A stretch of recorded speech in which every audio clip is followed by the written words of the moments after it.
The following program contains swearing, insults, progressive political ideologies, dad humor, pop culture coverage, memes, artificial intelligence gooning, and frequent references to the amount of semen an elephant can and will ejaculate. Viewer discretion is advised. And don't forget to turn off that pesky ad block. Hey, what's going on, everybody? How you guys doing? Welcome back to Boulder Talk Radio. It is, of course, 5/20/24, and it's May 20th. Has necessarily a great deal of significance. A lot going on today, it feels like. It absolutely feels like that. Blue Jay here says, well, that stream happened, if you know what I mean. I know what you mean. I was on a stream earlier, got a little bit heated. We've cleared the air, Blue Jay, so it's all good. We've cleared the air, so it's good on that particular front right there. All right. So yeah, tonight we are going to be chit-chatting a little bit about Scarlett Johansson and her claims against OpenAI. It's kind of interesting because I didn't think she has a case. Turns out she might actually have a case, and there is a legal precedent to back that up. I didn't know that earlier today, nor did I know the extent of everything based upon the initial reporting. Now that there's more to talk about, it does open the doors to very much a lot of questions about regulations and what should be done in the wake of the birth of AI and all that particular front. So that is something worth having a conversation about to an extent. That being said, I don't think I'm going to agree with every piece of information that we have out there. But it is what it is. And you can really only take these things at face value. I guess one thing that's going around, one of the friends of the show, Tipster, I guess recently had come out of the closet as being a pansexual. I don't think that he openly admitted it on Twitter a while back. I didn't know. Congrats to Tipster for finally being true to himself and enjoying all the benefits, I guess, that pansexuality has. I don't even know really what the benefits are of pansexuality. It still comes across to me like bisexuality on steroids. But listen, man, listen. Consenting adults doing consenting things is really the name of the game here. Let your rainbow flag fly. Pride is in only 10 days, 11 days. Let's give it up for Tipster. May he change his profile picture on Twitter to reflect his current state. Oh, man. Anyway, we got $5 super chat here right off the bat from Ella Purnell Simp, a.k.a. H-Barts of Okie Dokie, saying $5 for being Okie Dokie. Thank you so much, H-Barts. I always appreciate you. There is another one here from Garrick right off the bat. Where do you stand on the Assassin's Creed Shadows black protagonist controversy? Yeah, people got real mad about that. They're really upset about, was it Yasuke? Is that the name of the black samurai? A real historical figure, apparently.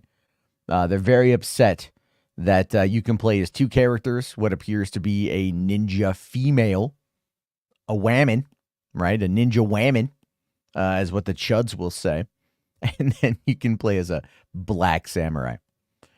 I guess. I don't know full details of it. I just know that Ubisoft is doing Ubisoft's, typical work when it comes to the amount of money they charge for the special editions of their games. I never buy the special editions of those games. You can wait a month or two, and there's usually a pretty decent price drop during that kind of a sale of some kind. But that being said, these are works of fiction. They're not real, right? The Templar Knights versus the Assassin's Order doesn't exist. The weird apple thingies, the weird aliens from the Desmond Miles arc of the earlier games, not real. Being able to go into the Animus and relive the memories of your ancestors that's encoded to your DNA, not real. This is fictional characters, things that aren't based in reality, and therefore should be treated as such. What it boils down to here, folks, is that these are people who are terminally mad.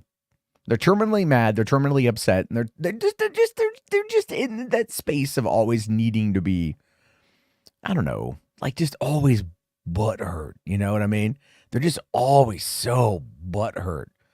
Like, you just want to ask them, like, do you need some kind of medicated ointment for your ass? It's always rashy. You're always just, like, you just drank a gallon of hot sauce, and your whole sphincter is just painfully numb. I don't get it, right? Like, there's these medicated pads, I forget what they're called, but, like, for women who give birth. It's meant to, like, help with that, like, Tuts or something, I forget. They need the hose is what they need. They need to do that kind of stuff there. Anyway, I'm kind of catch you here at the chat. I see where you guys are at there. All right, Garrick also for $2 says, but Melanie Mack says that AC has gone woke. Melanie Mack legitimately eats butter, sticks of butter. What does that tell you about that kind of person? She sits in her car on a hot summer day, eating a stick of butter. Imagine just rolling up next to that, whatever parking lot of whatever grocery store she's in, and you happen to look over, and you see a moderately attractive, late 30s woman, obviously single, obviously no children, holding her camera, directing it at herself, and eating a stick of butter while muttering something. You can't quite hear what it is because you're in another vehicle and the sound doesn't travel through the windows. But you can see that she's mouthing something, and then she sucks down the butter. And you have to think to yourself, is this OnlyFans content? Is this some kind of weird sexual depravity that comes from people who enjoy cooking? I don't quite know. Parallax here also says she also has a weird obsession with Lara Croft. Closeted lesbo, asking the question. I don't believe that Melanie Mack is a closeted lesbian. I don't believe that at all. I think she would probably rather commit seppuku with a frisbee rather than acknowledge that she wants to dine on the clam of one Lara Croft. But still, it's a little weird. People like that are a little weird. People like that are a little interesting. They're a little nuts. And they're fun to talk about because of how crazy that they are. Anyway, moving on here. Garrick for 5, thank you. Republicans are also saying that Michael Cohen has torpedoed the case against Trump. Oh no. No, no, no, no, no. Here's the thing about Michael Cohen, right? Of course, look, Michael Cohen is not a good person. Michael Cohen is not a pleasant person. Michael Cohen is not someone you want to be buddy-buddy with. Michael Cohen is a bully. And he was a weapon that Trump wielded in many, many ways that we'll never know the full extent of. Now, do I think he ever physically harmed anybody? No. I don't think he ever did that. I don't think he actually threatened anyone to physical harm. But he definitely used Donald Trump and his power and his influence and his money to be a blunt instrument against those who would dare seek proper recompense, proper payment, to be made whole, being promised to them on a job that they did for Trump. He bullied them into taking less money. That's what he did. And it's all on display. If you've been following the case, it's all on display. Michael Cohen, not happy that he got shorted his Christmas bonus, cheated the Trump organization out of $30,000. Why? Because Donald Trump was paying him money to hire a firm to rig online polls or other pollsters, to rig the polls to make it seem like Donald Trump was more favorable than everybody else. And Michael Cohen paid them 20 grand and pocketed 30. Now, of course, the conservatives are going to sit there and say, but Michael Cohen stole $30,000 from Donald Trump. And not that Donald Trump was paying Michael Cohen to go and find people to rig the polls in order to therefore, influence the election, which is the whole point of this hush money case. No, Michael Cohen did not, under any circumstances, torpedo the case. He only emboldened the prosecution's arguments against Trump, showcasing through firsthand testimony, recollection, emails, phone messages, phone recordings, bank records, all sorts of correspondence, that Donald Trump is a meticulous overseer of his operations and was very much involved in the payment to Stormy Daniels in order to influence the outcome of the election by keeping this story under ice. But again, even that in and of itself is not necessarily the crime. The crime is the cover-up. And trying to explain that to monosyllabic, amoeba-based magatards is very hard to do because they don't understand reality in many ways. I know a lot of people are terminally on Twitter and they think things, and I get like that myself, I guess, sometimes maybe.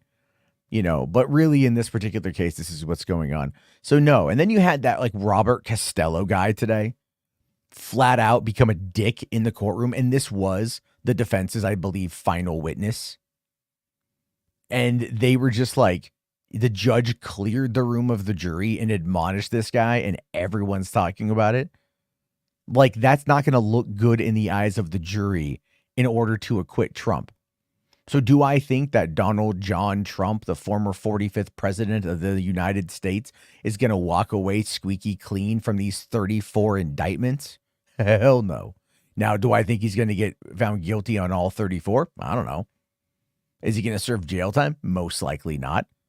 But if they come back with a guilty verdict on all 34 counts, it is going to be very difficult for the judge to not go, maybe a little bit of jail time is on the horizon. Maybe a little bit of jail time for your crimes should be happening. And not after the election, but before the election. Maybe June, July, and August might be a good amount of time for you to spend locked away in the clink on Rikers, paying back paying for your crimes against the state, against the American people by defrauding financial documents. It's very interesting. Very interesting times, my friends. I don't know where it's going to go. It's going to be wild. What I love is some guy the other day on Twitter or on YouTube was what did he say? He said something like, "Oh, the great mundane Matt's become a social justice warrior." Bitch, what? The fuck you babbling about? I just hate idiocies. Rational here, or idiots, not idiocies. I guess that too. Rational here says Nick Fuentes was caught streaming gay XXX. We know Nick Fuentes is probably homosexual. We know Alex Jones is probably homosexual, or at least attracted to traps. You know what I'm saying, right? I mean, well, to be fair, you can be a straight person and be attracted to a very feminine dude. If you don't know that they are male to female trans, it can happen. And there are some, my friends, very passing. Very passing. Hard to tell, right? Hard to tell. So it is one of those things where you can kind of see that. But if you're out there, if you're streaming gay pornography, I heard about this through the grapevine. I haven't seen the video on it. But if Nick Fuentes, the number one groiper, Mr. America First, Mr., the Holocaust didn't happen the way people said that it did, all of those things, loves gay sex, hey, look, more power to him, man. I think all any of us want on the left is for people to feel natural in their own skin, to feel that they're okay to be in their own skin. And there's nothing wrong with being gay. There's nothing wrong with it at all. So if Nick Fuentes, Mr. Hardcore Tradcath Nick Fuentes, wants to get his butthole tickled by a peen, then, hey, listen, man, fucking let your freak flag fly. Like I said, Pride, only a couple days away. Nick is going to be traveling through the streets of Chicago with the blacklight after the Pride Parade, looking for his precious cummies. Where are they, my precious cummies? Anyway, HR Survivor, thank you. Should I verify my Twitter since I've changed it or no? Asking since you're verified. I'm verified I will admit, I'm verified for largely egotistical reasons. Because I tried for years and I was actually denied verification. I was, Anita Sarkeesian was on Twitter's Trust and Safety Council. Basically all of us that were in Gamergate were denied verification. Never mind, we met the threshold for what they would require. A few of us made it through, but not due to Gamergate related reasons. Everything involving infamy and legal battles, basically. If you want to get it, by all means, you should get it if you want. But I don't think it's going to serve you, H-Barts, because you're not really trying to build a brand.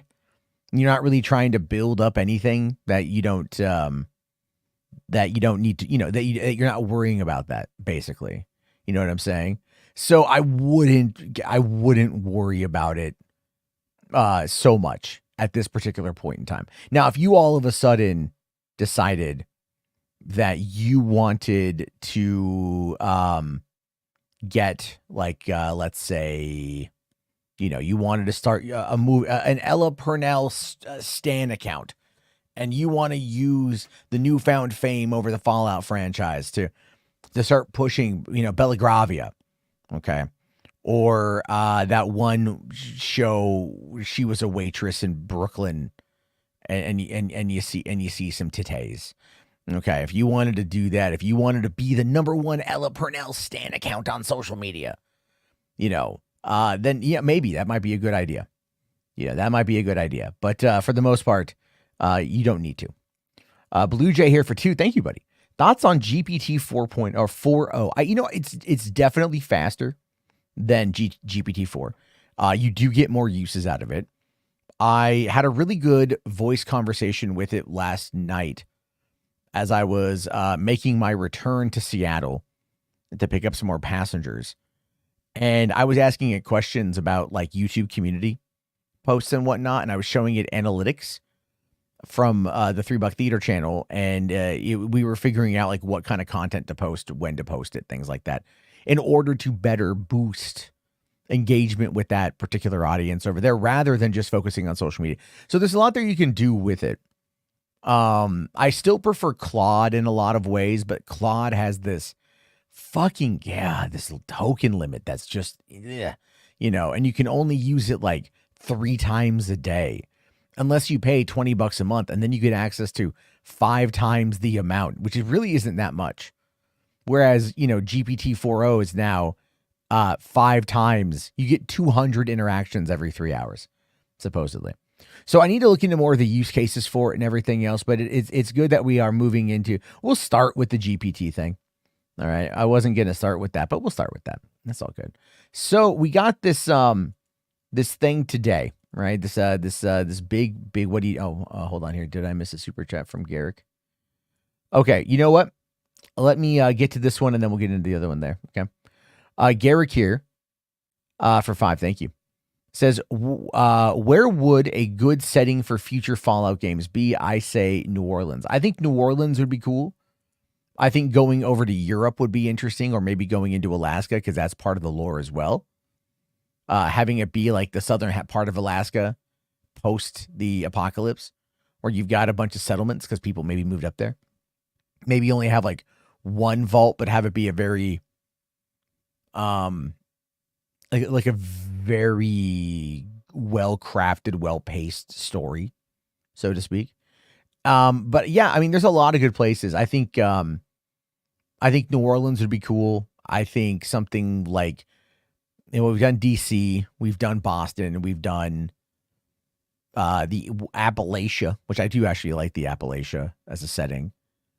Maybe the Colorado Rockies, right? They've done the Northwest for Fallout 1 and 2.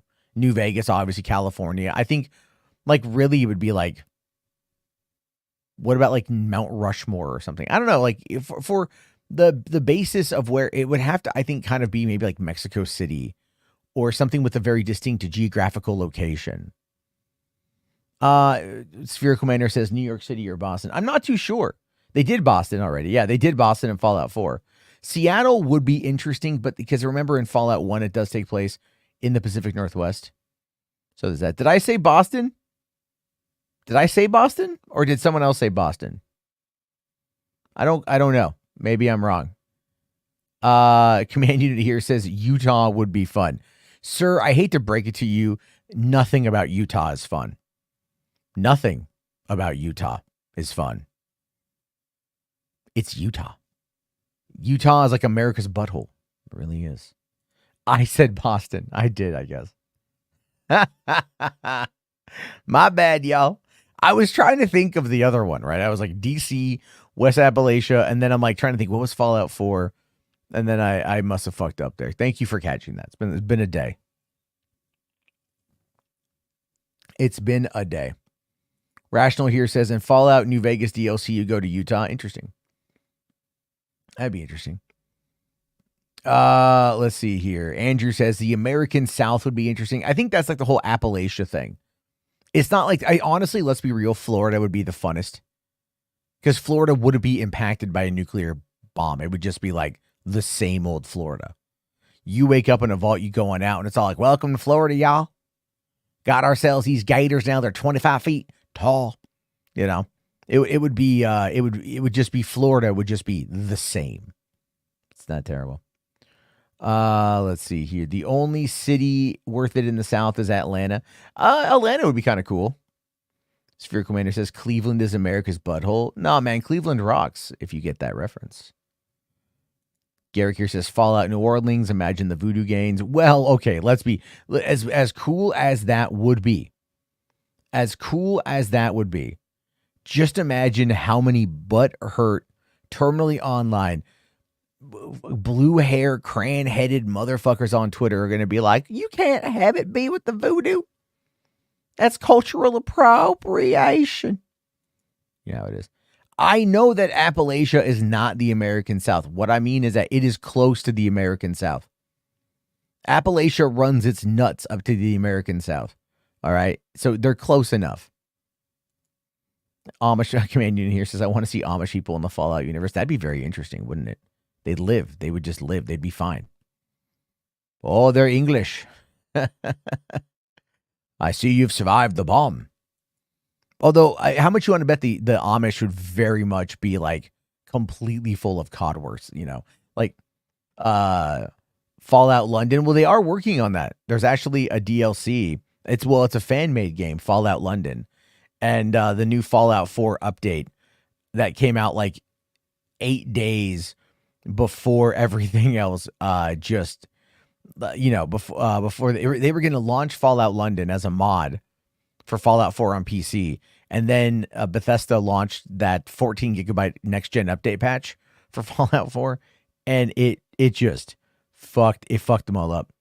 But I have looked at a lot of the most a lot of the Fallout London footage, and it looks really good. They put a lot of work into that. I want to see what they do. How does it feel living in Canada? I don't live in Canada. I've only been there like a couple times. So, Rational here says Hawaii or Vancouver. I think Hawaii would be interesting because it would be you could have like like travel out to the other islands and whatever. It's a big enough area. You could have the active volcano be something. Imagine like the Brotherhood of Steel trying to stop some cult from activating the volcano to cleanse the island, to turn it to glass in order to have something rise out of the obsidian. I don't know. I do not know. Okay. Autistic Animator 101. Brandon, dude, be quiet. Come on, man. Chill out. You're here every night, man, and you're here always doing the same thing. Chill out. Please chill out. Anyway. Where was I? Right. Scarlett Johansson. If you guys haven't seen tonight's thumbnail, I'll give you guys the unedited version of it. It took me a while to get this one made too. I was really prompting. Scarlett Johansson talking to an AI robot. It has trouble. I mean, that looks a lot like her, but it's definitely not her. Careful, she might sue me, I guess, or claim to sue me, or make threats to sue me, or whatever. For clearly something that is creative fair use shit. But anyway, asking the question, can Scarlett Johansson take down OpenAI? So earlier today, it's been a wild ride. Scarlett Johansson told OpenAI to not use her voice, and she's not happy they might have anyway. Now, that's a bit of a misleading headline. Let me explain. So, Scarlett Johansson did put out a statement. It has a lot to do with the fact that she was approached by Sam Altman and OpenAI in November of last year to voice one of their chatbots. Now, the reason why actually makes all the sense in the world. A lot of people have already started assuming that the voice capabilities of OpenAI, of GPT, are very much reminiscent of the movie Her, of which she played a character named Samantha in the Spike Jonze 2013 movie. That's quite good. And he thought, what better way to bridge the gap, right, to try to bring everyone together than by having a bot be trained on her voice. Now, his reasoning makes sense, but Scarlett said no, and that's perfectly 100% fine. I have no complaint. You offered a job, you turn it down, you say no. So then what they did is they went forward and they found another actress, used her natural speaking voice. But here's where Sam Altman fucked up. Sam Altman fucked up in two different ways, in my opinion. And this might actually cost OpenAI dearly if Scarlett Johansson decides to sue. He fucked up by tweeting out the words her, or just the word her, the other day before the event, signaling that the whole AI assistant, and Scarlett Johansson might be a thing. But I was thinking, I saw that tweet as well, and I thought he was referring more to the AI assistant, not the Scarlett Johansson connection. But then before they went live with everything, they had reached out to her once again through her agent and asked her once again if she would be interested in doing this. And she once again turned them down, right? Turned them down. And so now they did this voice demo with a voice that many people have said sounds like Scarlett Johansson, right? I've listened to it. I talked about this earlier today on Hollywood After Dark, and this information came out, by the way, after I recorded. So it's not like I was like holding off anything or whatever. It literally happened after I recorded everything. And I said there, the same thing I'll basically say here is that it doesn't sound like Scarlett Johansson, right? It just doesn't sound like that at all. And I'll give you guys an example on this one. Okay, so we'll take a look. This is the voice. This is the demonstration from last week. And if you listen to it and you think to yourself, that's Scarlett Johansson, I'm going to disagree. Mostly because I've used the voice chat forever. I think let me bring up my GPT real quick. Because I think I've used that one as well. Because you can pick your GPT. Let me find this here. Let me bring up my settings. Okay. Speech. Oh no, I use the voice. No, wait, I didn't use Juniper. No, I was using Sky. Because like I noticed that my normal voice, the normal voice I talked to, was gone. And I never once thought to myself that it was Scarlett Johansson. You know what I mean? So anyway, here, just listen to this. The model is able to generate voice in a variety of different emotive styles. And it really has a wide dynamic range. So I'm going to fire up another demo for that. Yeah. Hey, ChatGPT, how are you doing? I'm doing fantastic. Thanks for asking. How about you? Pretty good. What's up? So my friend Barrett here, he's been having trouble sleeping lately. And I want you to tell him a bedtime story about robots and love. Oh, a bedtime story about robots and love? I got you covered. Gather round, Barrett. Once upon a time, in a world not too different from ours, there was a robot named Byte. Byte was a curious robot, always exploring. You started this story, but I want a little bit more emotion in your voice, a little bit more drama. Got it. Let's add some drama. Once upon a time, in a world not too different from ours, there was a robot named Byte. No, ChatGPT. I really want maximal emotion, like maximal expressiveness, much more than you were doing before. Understood. Let's amplify the drama. Once upon a time, in a world not too different from ours, there was a robot named Byte. Byte Can was you do this in a robotic voice now? initiating dramatic robotic voice. Once upon a time, in a world not too different from ours, there was a robot named Byte. Byte was a curious robot, always exploring new circuits. Barrett here, calm down a little bit. Can you end the story, but do it in a singing voice? And so Byte found another robot friend, and they lived circuitly ever after. Thank you so much. Okay, so as we can tell, that was the voice. That's the Sky voice. That's what people are freaking out about, trying to say, oh no, it's Scarlett Johansson's voice, everybody. Well, I'm going to show you guys this. And I haven't shown this before. I was running this test a few months back for an idea for true crime stuff or whatever. And so I recorded a conversation that I was having with Sky.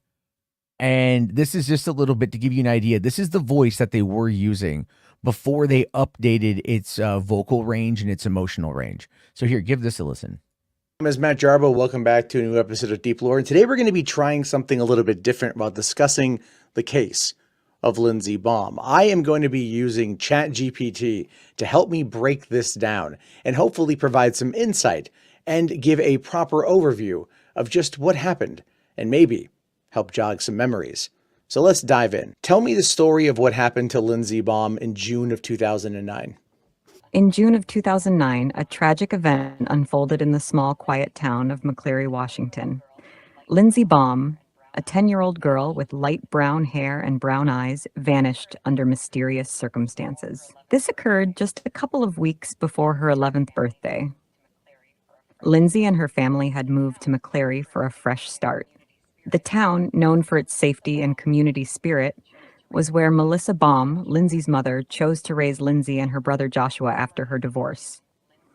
Now, if you listen to that, that's the same voice as this one here, but this one has the emotion cranked up. I have spent countless hours having audio conversations with that voice. I do not hear Scarlett Johansson. But let me show you guys why I think this is happening now. Why I think Scarlett Johansson is responding the way that she is. And that actually has everything to do with Saturday Night Live from the other night. Now, if you don't know about Saturday Night Live's, they do this at the end of the mid-season break, and of course the end of the season. Michael Che, Colin Jost write jokes for one another that the other one doesn't know ahead of time. And so it's really funny. It's always one of the best things. That's not Scarlett Johansson's voice. It's really not. It's really, really, really not. It's like, if you're hearing that, I think that's you wanting to hear it. But most people who've spent time with this have never heard Scarlett Johansson. But now, because there's this connectivity, I think what we have is people manufacturing false memories. I think they're really trying to do that. But here's the joke. I'm just going to play the 30 seconds of this. Hopefully they don't clap me. They're fucking brutal for that shit these days. But this is the joke that Michael Che wrote about, Scarlett Johansson for Colin Jost to talk about. And if you don't know, these two are married. So listen to this. Oh God. ChatGPT has released a new voice assistant feature inspired by Scarlett Johansson's AI character in Her, which I've never bothered to watch because without that body, what's the point of listening? And that's his wife, by the way. That's his wife. So this is the thing. All right. It's like, so Michael Che makes a joke about Scarlett Johansson. Magically, Scarlett Johansson now seeks out legal representation. Magically, all these think pieces come out. Magically, all of this stuff starts to happen. It's a little bit of a coinky-dink, if you ask me. It's a little bit of a coinky-dink. Now, OpenAI, this is 22 hours ago, responded by saying how the voices for ChatGPT were chosen. We worked with industry-leading casting and directing professionals to narrow down over 400 submissions before selecting the 5 voices. That's the whole point. Plus, she says this was a preemptive strike. What are you talking about? A shrinky dink. There we go. Matt thinks magic is real. I don't think magic is real. What are you guys even talking about? Command Noon here for 2. Thank you. Says copyright is the worst thing the English created. I don't know, man. Sargon of Akkad exists. Foul here. Let us hear ScarJo for Jansen first, and we'll be. If you don't know what Scarlett Johansson sounds like, I don't know. If you don't know what Scarlett, go listen to Scarlett Johansson. Now, John is correct here real quick. The criteria for copyright is confusion in the listeners. A person that confuses the voice with another person. That is correct. That is absolutely correct. And we will talk about that here in a second because there are some examples of that. However, if you did not think that was Scarlett Johansson's voice until somebody told you and implanted that thought into your mind, you would maybe not think that, which is why I think that this case is going to be largely predicated on gaslighting. And I think that is going to be an argument to be made. Now Sam Altman, like I said, absolutely fucked up and should not have been, reached out to Scarlett Johansson. But at the same time, it's kind of like, still, I don't think they've necessarily done anything wrong. So it says here, voice mode is one of the most beloved features in ChatGPT. Each of the 5 distinct voices you hear has been carefully selected through an extensive process spanning 5 months, involving professional voice actors, talent agencies, casting directors, and industry advisors. We're sharing more on how those voices were chosen. In September of 2003, we introduced voice capabilities to give users another way to interact with GPT. Since then, we are encouraged by the way users have responded to the feature and the individual voices.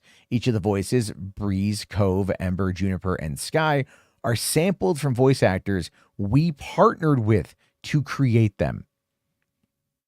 That's the whole thing. These are actors that have diverse backgrounds who can speak multiple languages, a voice that feels timeless, an approachable voice that inspires trust, a warm, engaging, confidence-inspiring, charismatic voice with a rich tone, natural and easy to listen to. They had 400 submissions from voice and screen actors. They selected the 5 final voices and discussed our vision with human AI interactions and the goals of voice mode with the actors. before getting them. Each actor flew to San Francisco for recording sessions, and their voices were launched into ChatGPT in September of 2023. Now, here's my theory with this. Okay. Here's my theory with this.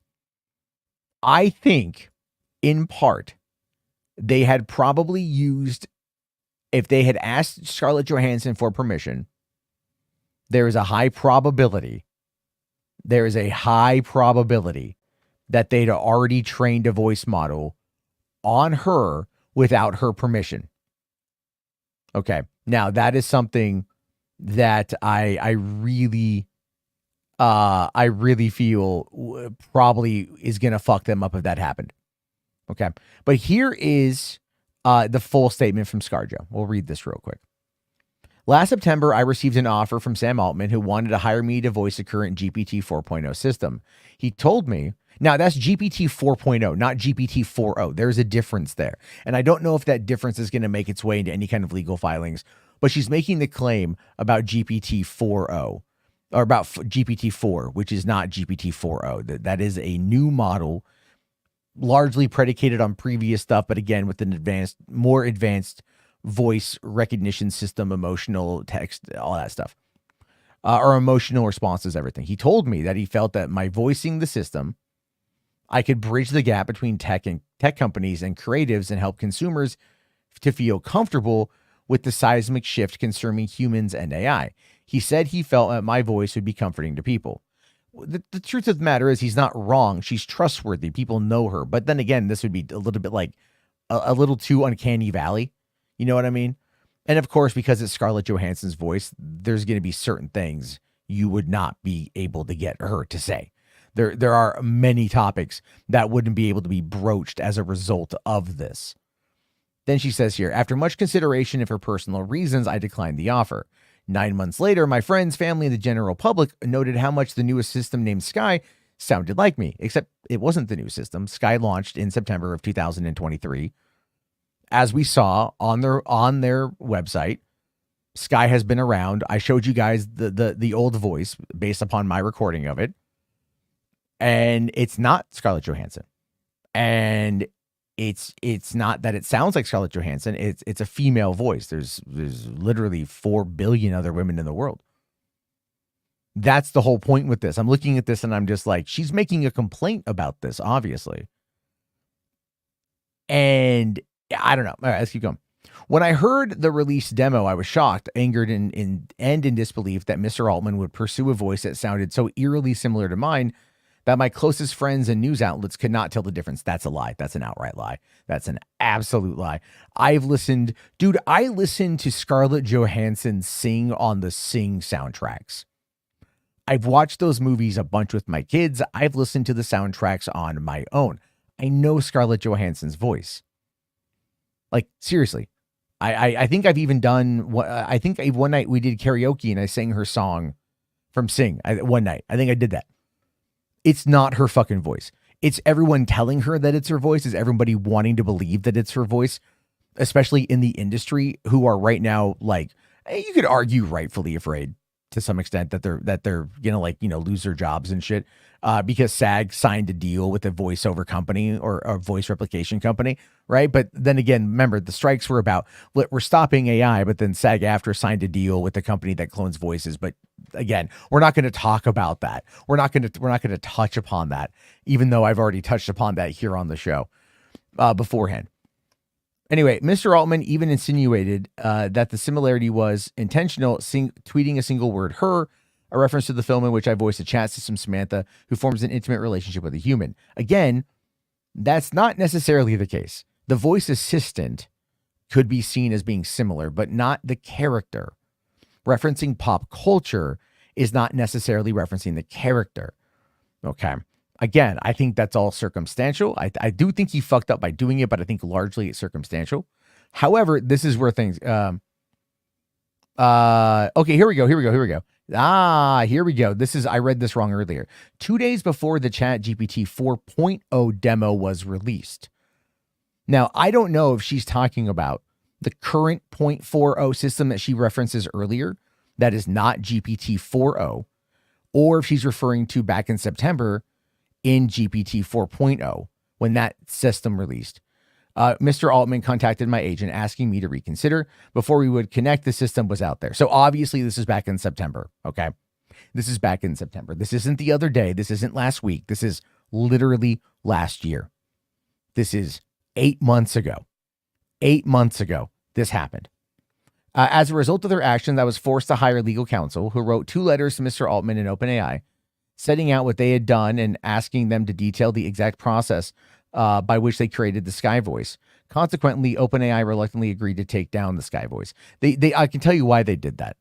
I think it's a bad move for them to do that, to be honest with you, because it shows guilt, it shows fault. But in reality, they are on the precipice of introducing Sora and OpenAI into the entertainment industry, which is going to yield massive returns. It is to bridge the gap in regards from tech companies to the general public, using media as a way to do that, getting media on board to defend it and to support it and to use it and to distribute it, which is exactly what they want to do. This is where they're going to take it down to kind of like cover their ass. And whatever they're going to do, they're going to like make amends, issue an apology, yada, yada, yada. They're going to lie. They're going to lie. The voice wasn't Scarlett Johansson. It's a real life woman. We don't know who she is. She was hired for a job. I'm assuming she probably was one of the more used voices that are in GPT. But they pulled it down because Scarlett Johansson was told by other people that her voice sounded similar. How fucking petty is that? Literally, how fucking petty is that? Now, she goes on to say here, in a time when we're all grappling with deep fakes and the protection of our own likeness, our own work, our own identities, I believe these are questions that deserve absolute clarity. I look forward to resolution in the form of transparency and the passage of appropriate legislation to help ensure that individual rights are protected. So here's the thing. She's not suing OpenAI. She got a lawyer to write a letter on her behalf to send them. They opted to work in good faith, pull the voice down, and then she's hoping that there's going to be meaningful legislation. So let's drop the hyperbole here that a lot of people fucking have. And let's realize that she's not opening a lawsuit against them at this moment in time. Okay. And she is also not pursuing anything that we could even tell. She issued a statement. Her statement is kind of all over the place. The timeline of events is very interesting. Is she referring to Sky getting legal counsel in the last week? I'm assuming because they did take the voice down. But 8 months ago when the system launched, she didn't follow up on it. Clearly didn't even have a reason to think that was the case. But then 8 months down the road, when a new model that's more expressive comes on out, she now is told through a joke on Saturday Night Live that they referenced her. And so then she feels aggrieved because everyone told her this. So she then decides to cause a legal stink over something that largely has nothing to do with her. And there we go. There we go. Now, Danny here says she means the new one. But she also doesn't know what she's talking about. Claiming that a person is lying based on your claims is wrong. You have to know the person. In my opinion, she's lying. LOL. Casey Walsh thinks Sam Altman actually stole her voice. He did admit he rant on Twitter. This is the problem with like people who don't understand what the fuck is going on, right? There's that. Did RJ and I wake up? Yeah, we're fine. We're fine. Thank you though for that, by the way. But anyway, Command Unit here says, honestly, America is frustrating on so many levels. It really can. It really, really, really can be. Opinion is not knowing, but you have to understand there's a lot more going on there than she's going to tell us. Her timeline of events makes very little sense. If you don't quite know the history of what's going on, of what OpenAI has been up to, of the release of these models, of these advancements, then it's going to be very confusing. And a lot of the Luddites on social media, the ones that are very anti-AI, they're jumping at this like, she's going to sue them, take them for all they got. She's going to be blah, blah, blah, blah, blah, blah, blah. All these things that aren't going to fucking happen.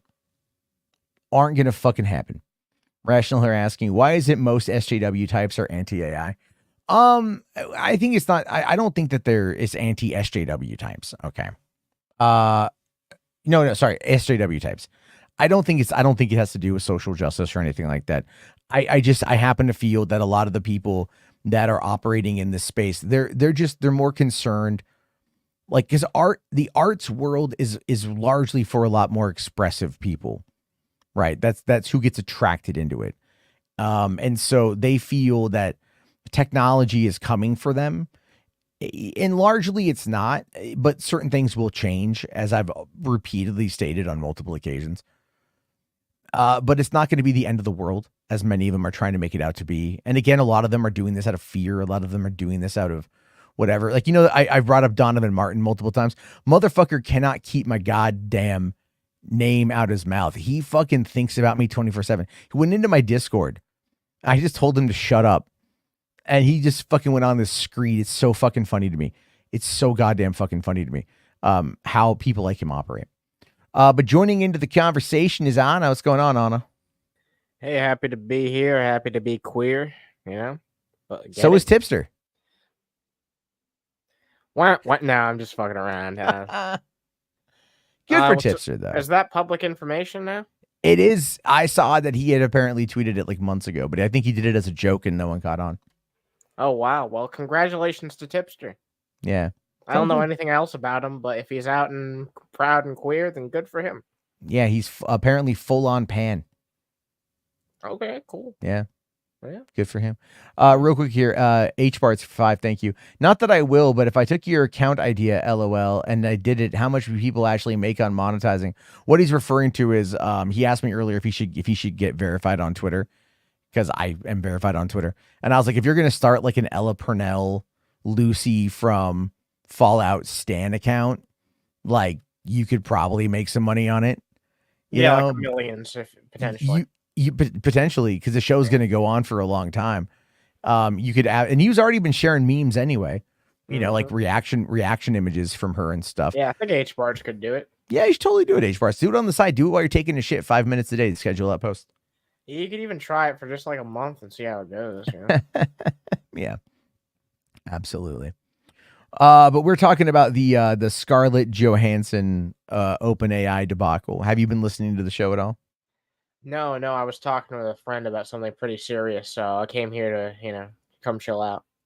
Oh, okay. Well, I'm very sorry to hear about the seriousness, but so the quick recap is last week OpenAI showcased their new voice model. Some people on the media, some people close to Scarlett Johansson were like, "Hey, this sounds like you." It doesn't, but she now believes that it does because too many people told her that it does. But she was approached by OpenAI to voice one of the chat models last year. She turned it down. And then she was requested again before the model went out last year to do it again. But before she could respond, and she didn't say before she could deny it, turn it down again, but before she could respond. Largely, in my opinion, that kind of means that she maybe was considering that the model went live. And the character Sky was out there. And the character that I use, the voice I use is Sky. I just like the voice. But anyway, they've now, there was a joke made about it on Saturday Night Live. And then now she's out there trying to get legal counsel to write letters and take down the Sky voice model, which they did. Really? They did. They took down the Sky voice model because she had 2 lawyers write and complain that they basically stole her voice likeness, which is not even, no one thought it was Scarlett. This is 8 months. It's been around there. 100 million people using it almost every single day. No one has been like Scarlett Johansson. Women entertainers can get away with anything. I'm joking, except I'm not. No, I'm joking. Or am I? No. Hold on. ChatGPT says if OpenAI models are generating content that closely mimics real individuals without their permission, this is a substantial misstep. It's not really. I don't know if it's I don't quite know if that's the case, though. To be honest with you. Yeah, I get you. I don't know necessarily. It seems like maybe a bit of a leap in logic. But well, I do agree though. Oh, Danny. So it appears OpenAI might need to reassess its practices to avoid infringing on personal rights. Yeah, I completely agree with that. But this is a woman that they hired. This is a real person that they hired that recorded her voice for this. So this isn't like somebody new. This isn't like an amalgamation of Scarlett Johansson mixed with somebody else, unless it turns out that's what they did. or they tweaked the model enough to that was hers, but to not be whatever. But until then, this is a real person, and at that point, Scarlett Johansson is effectively taking away from a real person's work, and then talking about at the end in the time worrying about deep fakes and our industry being taken, she literally just got a woman fucking clapped. Now, granted, that woman had already recorded all the lines and recorded everything else, and the model is still there. But if they need her to come back in and do anything else, she largely just cost this woman a job. Yeah, a potential job. Potentially. And I could almost argue that woman would then potentially have a civil lawsuit against Scarlett Johansson and OpenAI, because it's like, that's not her. That's not Scarlett. That's this woman's voice. I wouldn't want to go against Scarlett Johansson's lawyers. Well, in that particular regard, you would have I think a decent shot. Now, one of the reasons why I say that she probably would, because she could go, look, this is my voice, right? And if this ends up hurting her getting other jobs, then that could be a very big thing. Because imagine if you were that woman, whoever that woman might be, and you put on your resume that I'm the voice of Sky for OpenAI's ChatGPT bot. That's huge. And then all of a sudden people find out who you are because you've put this on your resume, and then you get potentially blacklisted because, oh, you're just a Scarlett Johansson sound-alike. Oh, Scarlett Johansson doesn't like you, then I hate you too. Yeah. Yeah, more or less. And that could be something celebrities have seen. too much power. That's the fucking point I was trying to make earlier. You know what I mean? Like, celebrities just have too much fucking power. Yeah, well they do. It doesn't sound like her. You are literally telling yourself that it sounds like her.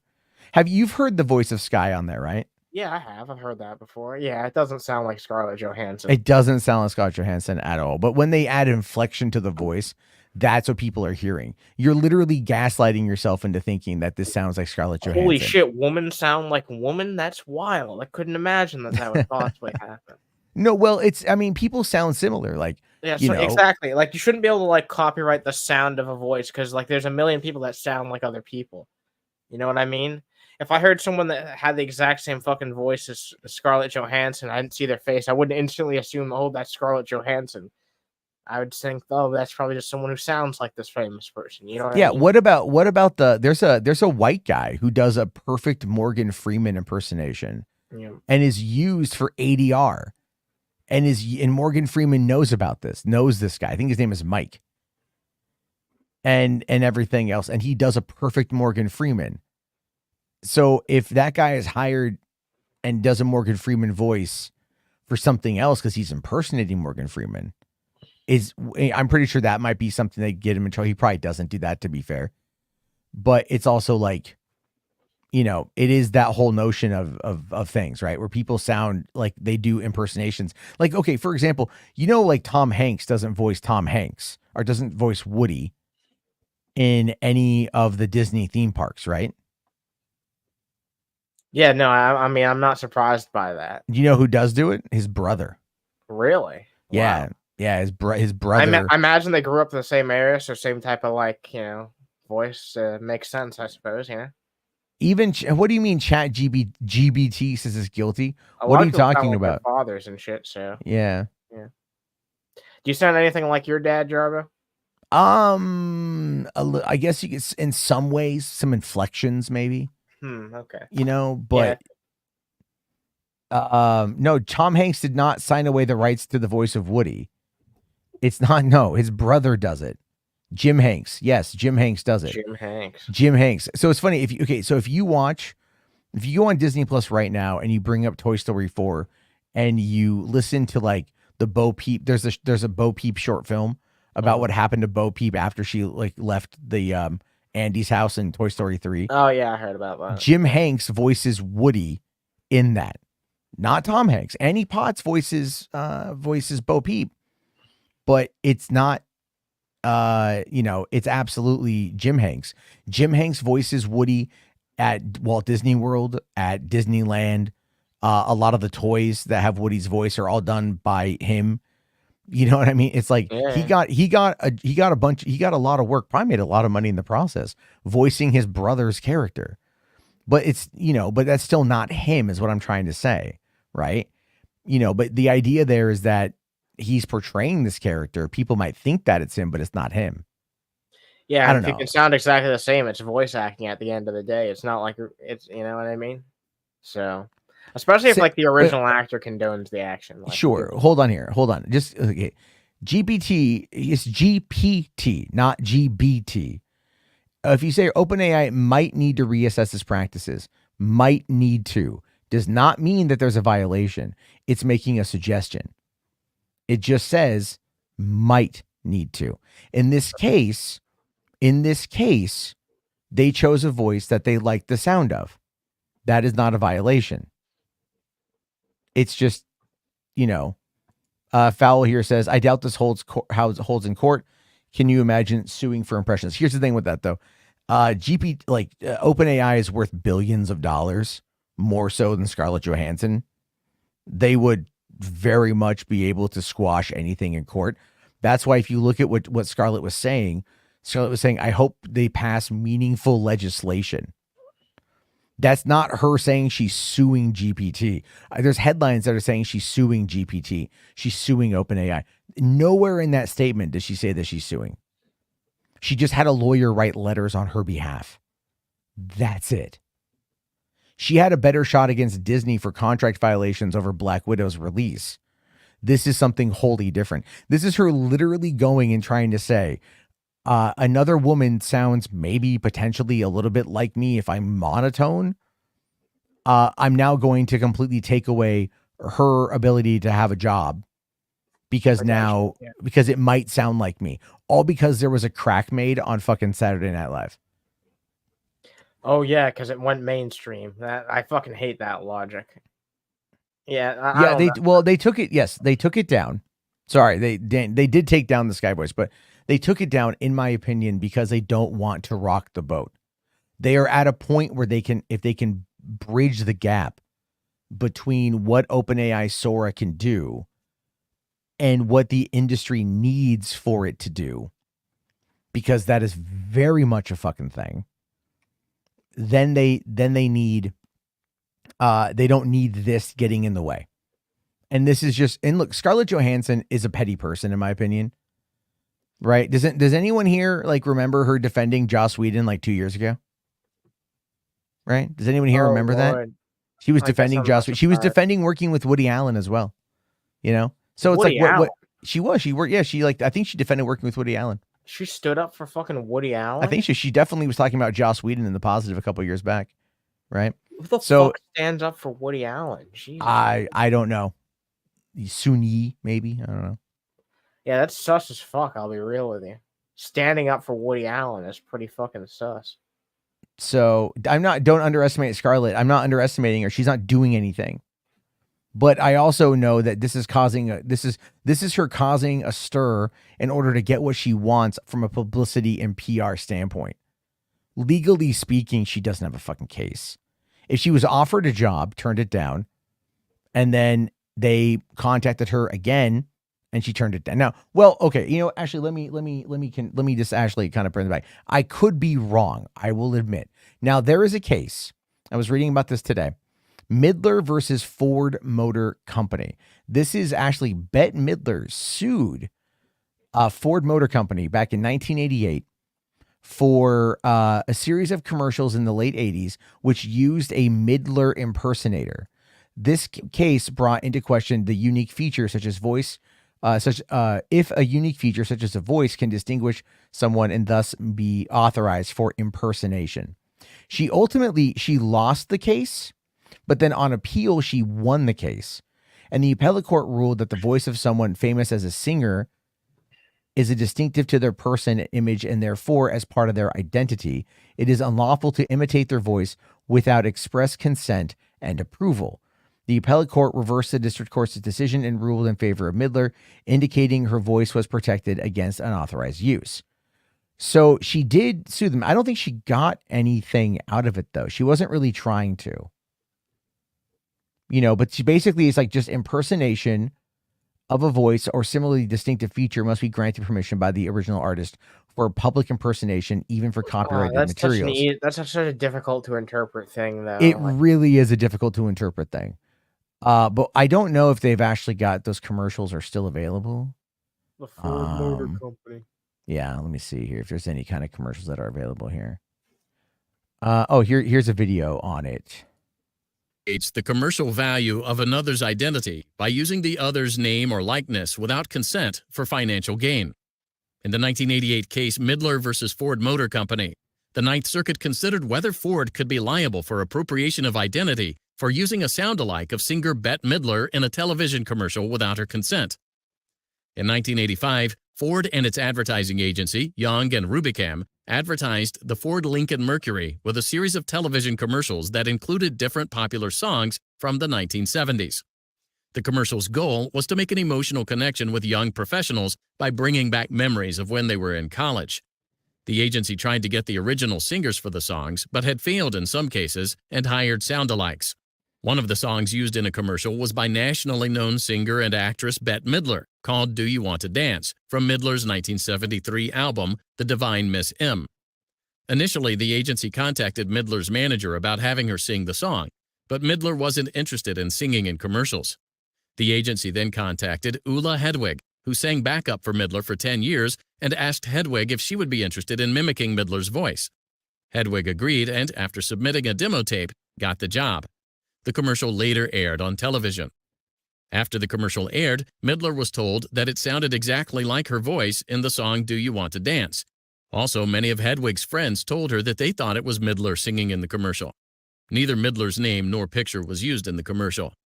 Subsequently, Midler sued Ford and the agency in United States District Court for the Central District of California for appropriation of identity. Specifically, Midler argued that by using a sound-alike of her voice in the commercial without her consent, Ford and the agency appropriated the commercial value of her identity for financial gain. In response, Ford and the agency moved for summary judgment, arguing they were entitled to judgment as a matter of law, which the district court granted. In granting the motion, the court concluded there was no legal principle preventing the use of an imitation of Midler's voice in the commercial. Midler appealed the decision to the Ninth Circuit. Okay, she appealed and then she won. Here is the 1986 Bette Midler sound-alike Mercury Sable commercial.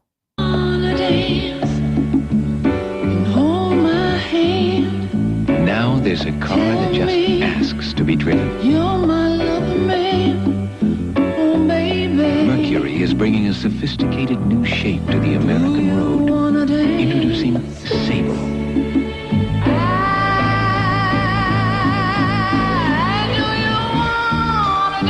Mercury, the shape you want to be in. Okay, so let's quickly talk about how this is different. Okay, so people are running with this particular case is saying like this is going to be like what can be cited and what can be used, right? Like this is going to win if she decides to sue. But if you in that little explainer video, a couple things popped out to me. One is that they wanted to get a song called Do You Want to Dance from a Bette Midler album. They wanted Bette Midler to either license that song to them or to sing that song for them for that commercial. Right? Am I right in that assumption, Anna? Yeah, 100%. Okay. That's what it seems like, at least. Yes. So then what happens? Well, Bette Midler says, no, I'm not interested in singing. So they go to one of her backup singers, a backup singer who's been with her for 10 years, knows her inflections, knows her voice, knows how to mimic her. Then they get that woman to sing a cover of Bette Midler's song. Now, therein is the appropriation of identity. You have a Bette Midler impersonator singing a Bette Midler song. One could very much make the argument that, yeah, people are going to assume that that's Bette Midler, because why wouldn't they assume that's Bette Midler? Especially considering it's being like it's twice the it's double the layers to it essentially, right? So I understand that's a very specific case compared to just using the voice. Like using the voice and singing the song is, you know what I mean? That's like extra confusing to the human ear. It's pretty clear what they're trying to do there. You know what I mean? That's very much what they're trying to do. Now, in regards to this, Rational here says, doesn't parody law protect them? That's not really a parody, though. That's not a parody. It's not a parody. It off as the truth. Yeah, they're trying to. No one's saying that this is not Bette Midler. I think if they would have said this is not Bette Midler singing, like a little asterisk in the thing, yeah, it would have been some fine print. Yeah. it would have been that. It would have been that to some extent. Some So that's swine friend. so that I mean, so looking at that for the most part. Let's see. I'm trying to find the so hold on here. Wait, what do you okay, hold on. Danny here says we cast the voice actor behind Sky's voice with before any outreach to Miss Johansson. Out of respect for Miss Johansson, we have paused Sky's voice in our products, and we are sorry to Miss Johansson that we didn't communicate better. Boo! You had no reason to apologize. You had no reason to apologize. You're just covering your ass. What the fuck is that? What do you Scarlett mean? Johansson. What do you mean that's guilty? That's not guilty. We cast the voice actor before we reached out to Scarlett Johansson. Damn, That's not guilty. Damn, you know them pushing around this is not a good sign. I think they're gonna just fucking give up and concede and show their ass to the big boob lady. Like it's fucking. Well, they're doing that, I think, in many ways because they kind of who wouldn't show their ass to Scarlett Johansson? But yeah. So yeah. they do say here that Sky's voice is not an imitation of Scarlett Johansson, but belongs to a different professional actress using her own natural speaking voice. To protect their privacy, we cannot share the names of her voice talents. So another person basically, so Scarlett Johansson basically just like kneecapped this woman's career. So there we go. I mean, we more or less. No, it's not saying sorry equal guilty. That doesn't, whatever. If they go to court, but they're not going to go to court. What I'm talking about here is not what you're talking about. You're trying to, I don't even know what you're trying to say. You're trying to like accuse them of being guilty of something that they've said it's not we cast. Okay. According to you, they cast her, the voice actress for Sky, before reaching out to Scarlett Johansson. And then they chose her because of her natural speaking voice. And they don't want to release her identity because they don't want for the privacy, meaning she probably made a shit ton of money to do that. So again, that's not anything indicative of a crime of appropriating anyone's identity. They didn't present Sky as Scarlett Johansson. They didn't present Sky as the voice of an AI assistant from the movie Her, or a Marvel superhero character, or an actress who was once attached to a movie to play a trans man, whatever. They didn't do that. No, they didn't go, we have Major Kusunaga from fucking 2017's Ghost in the Shell voice. Right? Like, more people should be mad at Scarlett Johansson for cultural appropriation in Ghost in the Shell versus anything to do with this shit. It's stupid. Wow. It's saying sorry is, if it's not wrong, it's weird. It's just they're covering their ass. They're covering their ass is all it is. Sky sounds, Jeremy here. Sky sounds nothing like Scarlett. Exactly. It's just, look, could this case, if this goes forward, and this is just my speculation, if something like this were to go forward, there could be an argument made, I think, for like using this as a basis of like, how, like, being open about like, this is not a celebrity sort of thing. Right. But at the same time, voices, people want natural sounding voices when you like listen to audiobooks. Yeah. If you're listening to someone read you something, you want them to have a natural sounding voice. And not everyone has a very distinct voice. And not every actor has a very distinct voice. I think that's important to fucking keep in mind too. Some do, some don't. You know what I mean? Yeah, Spherical Commander says voice actors in animated shows are always hired to be sound-alikes for certain Hollywood actors, mainly because the actors charge too much for the show's budget, so they get the next best thing. Exactly. That's a good point, yeah. Parallax. Scar wins 1,000% of the time. AI is finished. Donovan gooning hard right now. Thank you, Scarlett. Shut up, Parallax. Hey, speaking of AI related shit, that fucking AI Family Guy funny moments video I sent you? Yeah. It's already at 1,000 views. It's only been a couple of days. That's not bad for my like third fucking side channel or second side channel. Yeah, man. Yeah. Make that money. Yeah. Make. I mean, that fucking channel's not monetized yet. It's one of my side ones. I put my experimental content on there because I didn't know how people would respond to a fucking AI Family Guy video. But 1,000 views in a couple days ain't too fucking bad for a brand new fucking channel. Oh yeah. Yeah. I Oh told yeah. you By that the the game's been changed. Yeah. Sorry. yeah. No, it has been changed 100%. AI is not art. That's actually not true. Brandon, you should use AI. I mean, you made tonight's thumbnail, by the way. This is Brandon Heaton, I believe, is his name. You should make you should make an AI Family Guy episode for us. Why is there blood on her neck? I never realized why there's blood on her neck. Knees weak, arms are sweaty. Yeah, this whole thing was crazy. All right. So anyway, we kind of like dove into this whole fucking topic for like an hour, which is definitely, good in my opinion. I think it's Boulder topics, yeah. Boulder Talk Radio, folks. But no, it is very much the idea here. We have to remember that this isn't, again, emerging tech. I am waiting for legislation. I support legislation, but I also don't like the vast amount of hyperbole and the jumping to fucking conclusions. Because you don't like it doesn't mean anything negative against it means what you think it means. Like, okay, you guys know that I don't like Donald Trump, right? You know that, Alan. I've been very open about my disdain. I think we both very much dislike him. I don't know which one of us dislikes him more, but yeah, it's not a competition. It is though. I hate him. No, I hate him. No, I hate him more. Yeah. This is what the left bitches about with each other, though, unironically. So actually, it really is. It really is. So the thing we have to remember here. Okay, I'm going to show you guys something because I'm actually going to have to tonight defend Donald Trump. Yeah, I got to defend him. Because again, as you know, the left is doing some shit that they're really being fucking stupid. Nah, don't defend that dotard. I don't want to. Ooh, dotard. That's a good word. Yeah, it is. We don't hear that very often. Yeah. No. So earlier tonight, there is there's a thing going on. People are trying to claim that Donald Trump glitched out for 30 seconds, like Mitch McConnell did a while back. And do you remember hearing about that? Mitch McConnell going all fucking just. Oh yeah, I saw that with my own two eyes. Yeah. Well, not so really. I saw that. Yeah, I saw it online. So anyway, there's an article here from Raw Story.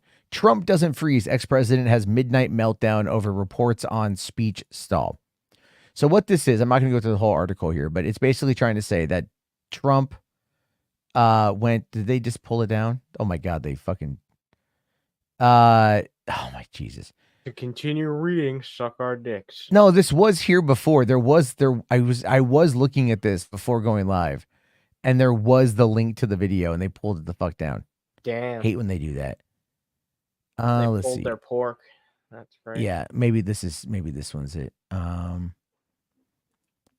We could always just look up Trump. Well, okay, I'm gonna have to. Oh God, cookies. Oh God, Truth Socialism. Yeah, I know. Truth Socialism. That fucking sucks. I know. I hate fucking being here. But anyway, so you've got this whole thing going on, saying that he froze for 30 seconds. This is the there's a clip on this. The Texas spirit of proud independence was forged by cowboys and cattle hands, ranchers and. I think this is it right here. Into the world. From cowboys to soy boys, good old Texas. But just look like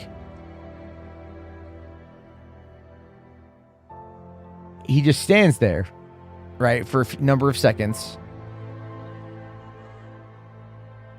And he's just waiting. Like, I thought teleprompter broken.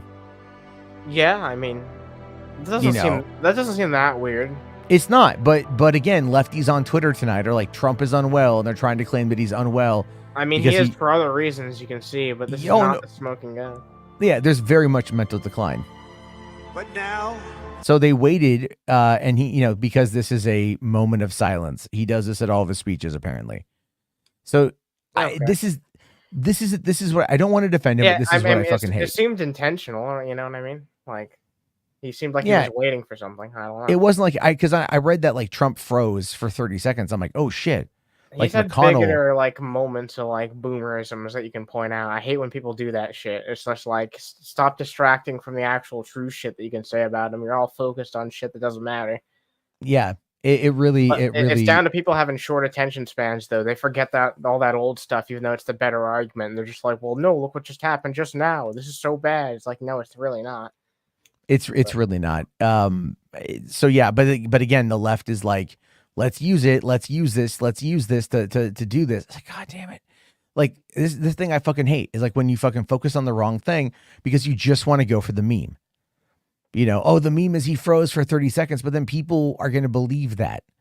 And that's not the case. Yeah. But there's a couple things here worth, a couple of things, finally I kind of want to dive into. So, today was a bit of an explosive day over at the Trump trial because the DA, the district attorney, they rested their case. So they've, really? but there was also an upset with one of the witnesses getting speaking under his breath to the point where the judge could hear it, and the judge cleared the room to admonish this witness for his behavior in the court. This is the final witness that the Trump team brought up. But I want to take a look here at a little bit of what Ari Melbourne is talking about. He gives a decent coverage of it tonight. Are you familiar with Ari at all? Do you ever watch MSNBC? Watch Ari Melbourne? No, I never watched that shit. I like this guy. Corporate news. Yeah. I don't give a shit. I know. I'm sure there's some good people involved in it. What's funny about him is he's really big into rap. So like legit into hip hop, into rap, everything. He'll fucking drop quotes from rap songs. That's pretty cool. I like it's that. fucking funny.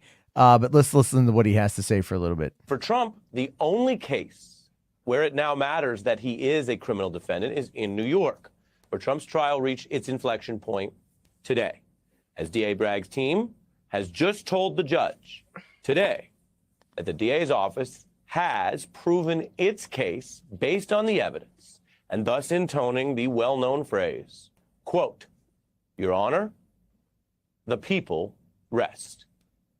That's today, in the only case that looks to be going to trial by the election. That means the prosecutors literally rest their case and take the position they've supplied enough evidence to prove each and every element of this crime, which they say Donald Trump committed, this felony, beyond a reasonable doubt. And that does something today. It hands control of the case, meaning the witnesses and requests to put in evidence and all of those things, back to the court, which can hear the defense's case unless the defense were to decline to mount one. And I could tell you tonight, we already know they are mounting one. So we are legally in the uncharted territory here. I told you about those other cases. They matter in various ways, and Donald Trump could clearly lose the election and go on to face trial in those cases. But in this unusual time, in this chapter of history that we're living through, the defense is now up after the prosecution has rested its case in the only case defendant Donald Trump faces by November. So we're approaching jury deliberation could start as soon as next week, and I could get into what we're counting with you, but prosecutors have finished their case now. And they ended basically with key witness Michael Cohen, who spent a record 4 days on the stand, including today's cross-examination by Trump's team. The prosecution is quickly wrapping up its case. So, I mean, look, we are, as already described, we are in the end game, or the uncharted territory now of what Trump's team's going to come up with. But they have bungled this thing so poorly at this point. I don't see them being able to mount a proper defense. I don't think they're going to be able to mount a proper defense, like at all.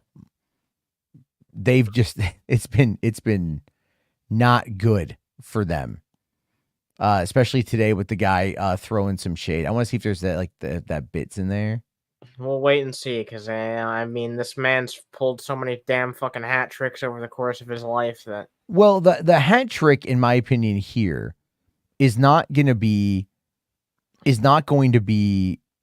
avoiding conviction. The hat trick here is going to be avoiding house arrest or a jail sentence. That's what I think. I think he's going to get hit. I think he's going to lose.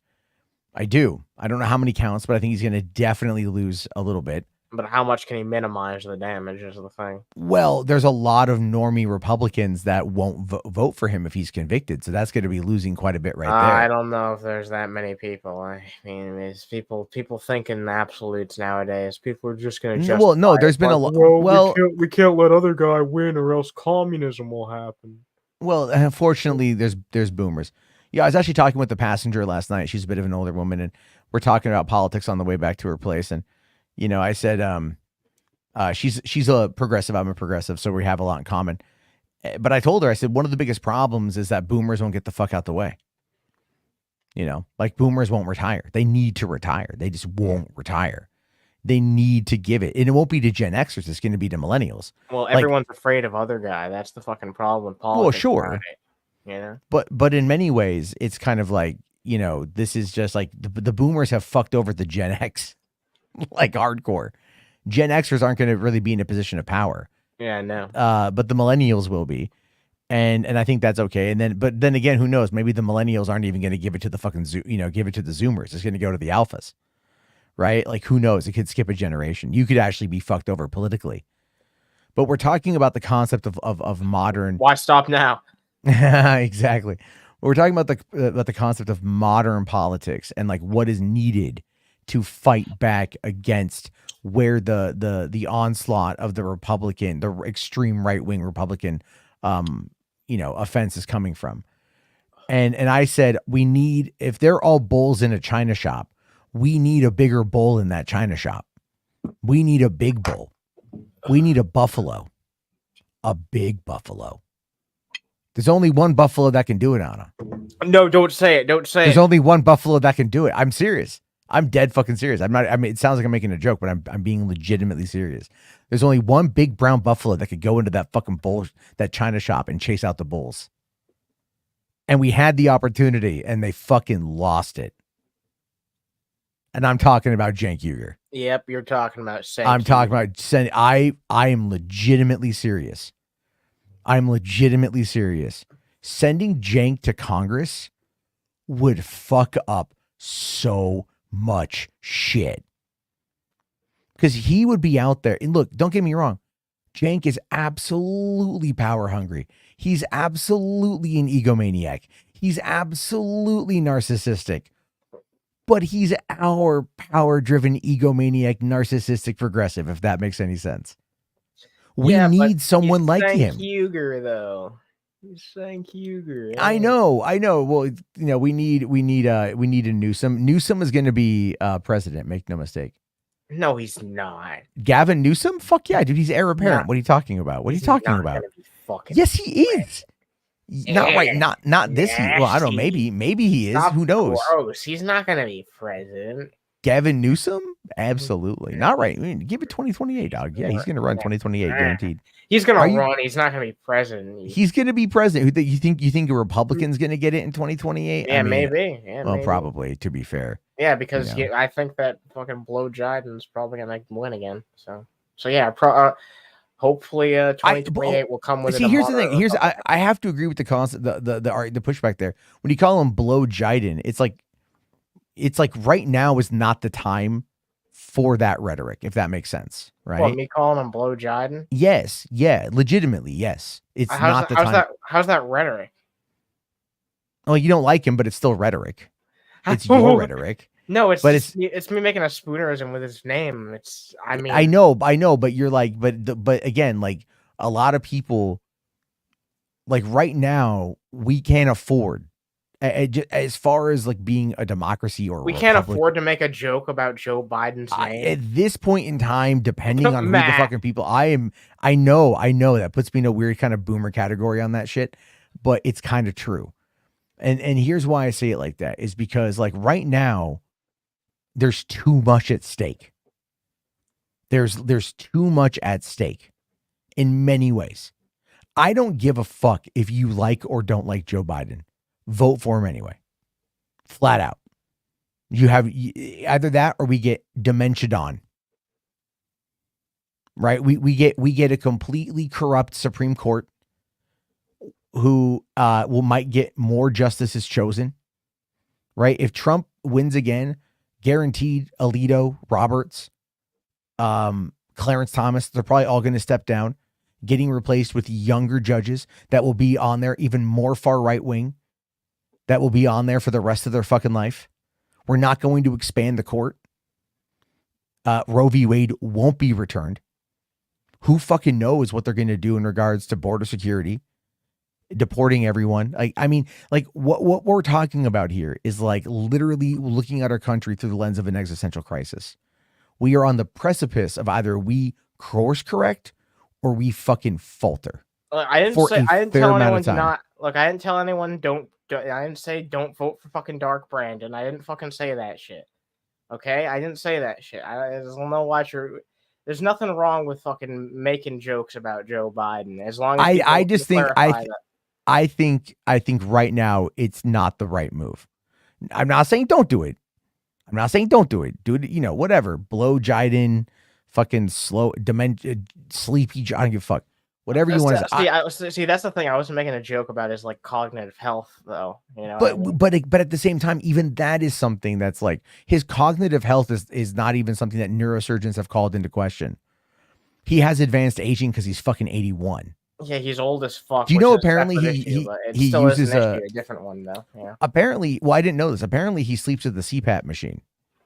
I'm not surprised by that. He's an old man. Yeah, right. And then like pill popping Ronnie Jackson. Even some younger people need that shit. Like fuck. Let's see. Spherical Man asking, have I heard? Who here has even heard of Project 2025? I have. Project 2025. Have you heard of Project 2025? Of course, yeah. I've talked about that. Yeah, that shit's fucking frightening. Like legit frightening. It should be concerning people. And then Trump posted that. Yeah, Trump posted a video tonight. See, I can defend him over the bullshit involving, oh my God, fucking Trump just tweets so goddamn fucking much. See, I don't know. Like, I feel like I can say whatever the fuck I want about the Democrats and Joe Biden. I can still tell people at the end of the day, to vote, vote your fucking conscience. I don't even know if that's enough at this point. Like, literally. I know that sounds weird, but I don't know if that's even enough. I feel like they're... Well, I'm not going to compromise my fucking belief systems too much. You know what I mean? I'm willing to go out there and fucking vote, but I'm not going to say and take positions that I don't believe. Look, I've done my fucking part to get people to not vote for the fucking orange man. I've gotten them to go vote for somebody else instead, which is better than at least voting for the orange man. Well, yeah, voting for the orange man is not a good idea. I want to show you this. This is a video that he shared on Truth Social earlier today. And I want you to read the text on some of the stuff here. Landslide. And just see if a certain word or two pops out at you. Just curious. All right. What happens after Donald Trump wins? What's next for America? Communism. The economy booms. American energy is unleashed and an end to crushing taxes. The border is closed and the largest deportation in history is underway. No more wars. As we focus on home, law and order is restored. The American dream is back, and the best is yet to come. Make America great again. Now, did any word in the background, maybe on the screen right now, just kind of jump out at you? That's good. I've been looking around. I can't say. Wait, Reich? Yeah. Yep. Reich. Unified Reich. A unified Reich. Believe it or not, that headline is twice in the video. So you see it here, Unified Reich, right? Industrial strength significantly increased, something driven by the creation of a unified Reich. I believe this is a headline from prior to World War II, because some of these headlines are kind of talking about that. But Unified Reich, that seems like, I don't know. I mean, maybe I'm overthinking it. Damn, they really do need Dark Brandon to fucking save us from this fucking shit. But it does kind of be just around the corner, Jeremy. Oh yeah, Yeah, I mean the unified Reich thing is it sounds Nazi-like. It does sound. Yeah, well, I mean, fucking people have stated their intentions to basically end the republic. Yeah. Oh yeah. And look, I'm not happy that fucking the only person that can save us from this shit is Dark Brandon himself. But well, I mean, look, but if you think about it, Dark Brandon has largely been a good president. You don't have to keep calling him that. I was just making a joke. No, but I mean that like in general. It's kind of like that's the thing. That's the thing I really don't like about the Democrats and liberals in general. It's like it's that weird like sarcastic apathy rather than like going, okay, maybe we should talk about things that have gone well, and then still criticize what needs to be criticized. Like, don't get me wrong, like the whole Palestinian thing is, absolutely a blunder. Well, I mean, I personally still, I talk about all the labor wins that have been there throughout the presidency. I mean, that's not, that's an important thing to talk about. I mean, the economy in certain aspects is, doing pretty damn fucking well for itself. Yeah. There's some good things to talk about, but I feel like people always focus more on the negative. You know what I mean? And that's why that's just going to be a disadvantage that any sitting president has, Matt. Because anything that goes on in the world, anything that goes on in the country, president's fault or not gets blamed on the president. So, oh no, I completely agree. I think that a lot of there's gonna be a lot of it that falls on Biden. There's gonna be a lot of it that falls on definitely on him when this is all said and done. But at the same time, I think need to realize that we are better off as a country under him than we would be under a Trump second term. And whether or not Trump comes back in, which I hope he doesn't, we would be better off definitely with a Biden second term. I've got a question for you. How much of a fucking difference, if any, do you think that Bobby Kennedy is going to make when it comes to this election? So, I mean, I initially thought that Kennedy, RFK Jr. would hurt Trump, just based upon the anti-vax stuff and a few of the other things. I still do think that's going to hurt him. It is going to hurt him because a lot of the anti-vax people have flocked to Bobby Kennedy because Trump's in a bit of a hard spot, right? Biden can sit there and make the argument, yes, we facilitated the vaccine rollout in 2021, right? We got it into people's hands. We did that. But then Trump is like, but wait a minute, hold on. But like I started Operation Warp Speed. So getting the vaccine quickly done, that was me. But he can't brag about that or else his base will go flock to Bobby Kennedy. Exactly. He can't. He was booed at an event for bringing that up once, right? Oh, exactly. Yeah, he was. Like it was, so he can't use arguably the only good thing he did during that entire situation. I'm going to raise a big eyebrow at that, but I said arguably the only good thing he did. What else would he have done that was good during the pandemic? I mean, getting a vaccine needed to be done. Yeah, and, but so you could. Yeah, I mean, the Trump administration ignored a lot of the. Yes, they did. That's why I said arguably the only good thing that he did. Yeah, I get it. I get it. Fair enough. Otherwise, I won't be pedantic. I'm just saying, like. You know what, Jarbo? It's not the time to, it's not the time to argue over this shit. I think we can both agree that, like, that he's a shithead. Sure, he's absolutely a fucking shithead. Absolutely a shithead. But I'm just saying, it's like, during that whole thing, but Biden can go, he can basically say we ended COVID. And the people who vote for him will actually like that. Yeah, and I talked to a lot of people. I talked to a woman the other day who is actually a conservative who's got like her fourth booster. A lot of people came around on that issue eventually. It's unfortunate that there will be this perpetual minority going forward of people who just refuse to, get any vaccination ever for any reason. That's unfortunate. Oh yeah, it's really. There does seem to be a decent chunk of people who are specifically skeptical about the COVID ones and not regular vaccines, which is a strange position to be in, but that seems like that was actually a lot of fucking people who were anti-vaxxers during the whole COVID thing. Yeah. Which is weird. You know what I mean?